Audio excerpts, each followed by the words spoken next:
Այսօրվա ուխտագնացության խորհուրդը այն է, որ մեր բոլոր հայրենագիստերը, մենք բոլորս,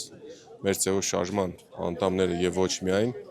եկեղեցու կողքին ենք, որովհետեւ ինչպես տեսել ենք, պետությունը,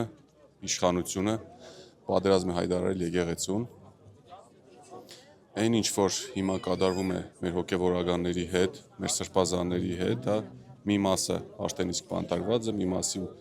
մասով ունենք արդեն քրեական գործեր հարուցված, այդ ամենը մեզ ստիպում է ել ավելի արթուն լինել, ել ավելի զգոն լինել, որովհետև հիմա փորձում են հարվածել մեր կարևորագույն հենասյուներից մեկին մեր եկեղեցուն, ու դրա համար մենք եկել ենք մեր աջակցությունը ցույց տալու, լինելու մեր եկեղեցու կողքին, բոլոր չկամեցողներին ցույց տալու, որ մենք միջև վերջ լինելու ենք եկեղեցու կողքին, որովհետև ոչ մի իշխանություն, ոչ մեկ իրավունք չունի եկեղեցու տերն ու կարևորությունը ինչ որ տարբերակով, ինչ որ ձևով նսեմացնելու ու կանգնելու ենք միջև վերջ եկեղեցուն, որովհետև հավատացնում եմ ձեզ, եթե հանկարծ առաջինը քրիստոնեություն ընդունող ազգը նման կերպ վարվի իր եկեղեցու հետ, դա խայտառակություն կլինի, դա աբսուրդ կլինի։ Երեկ իմ հարցազրույցներից մեկում նաև նշեցի, թե ինչքան ամոթալի էր այն փաստը, որ եկեղեցու դռները արդեն իրավապահ համակարգի կողմից փակվում, մարդիկ չէին կարողանում մտնել եկեղեցի մոմ վառելու, աղոթք անելու, ու իմ կարծիքով այն ինչ հիմա արվում է իշխանության կողմից, դա մեղմ ասած շատ վատ է ու շատ վատ վերջաբան է ունենալու։ Նշեցիք, որ իշխանությունը պատերազմ է հայտարարել եկեղեցուն, ըստ ձեզ որն է իշխանության նպատակը, ինչի համար է սա արվում։ Իմ անձնական կարծիքով այս ամենն արվում է մեր ազգային արժեքներից նաև եկեղեցուն նույնպես նսեմացնել, որովհետև ինչքանով որ ես եմ տեսնում, ինչքանով որ ես եմ հասկանում, տեսեք մեր բանակը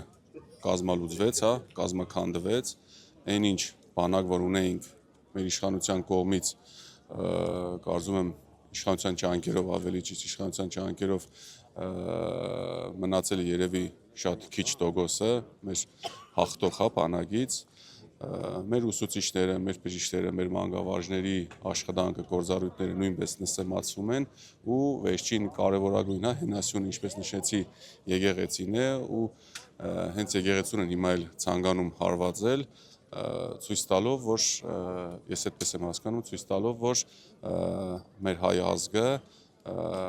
արժեքներ չունի, այսպես ասում եմ, եթե փորձեմ մի փոքր մեղմ ասեմ, արժեքներ չունի։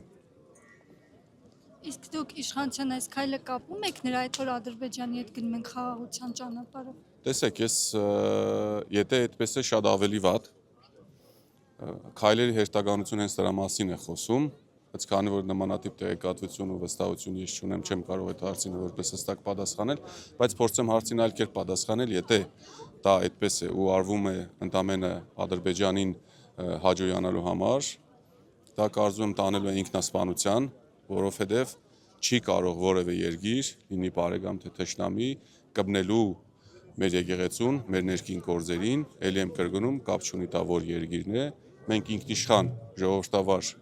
երկիր ենք, պետություն ենք, ու եթե հանկարծ այս ամենը կապված է նաև ընդամենը խաղաղության հետ, կարծում խաղաղություն այդ գինը չի ունենալու, եթե մենք անենք այն ինչ Ադրբեջանն է, կամ Թուրքիան է, մեր այսպես ասած բարեկամ երկիրն է կամենում, եթե մենք այդ ուղղությունով ենք բռնում, դա խաղաղություն չի լինելու, դա ստորագրված ընդամենը փաստաթուղթ է լինելու, որի արժեքը չի ունենալու որևէ կրոշ։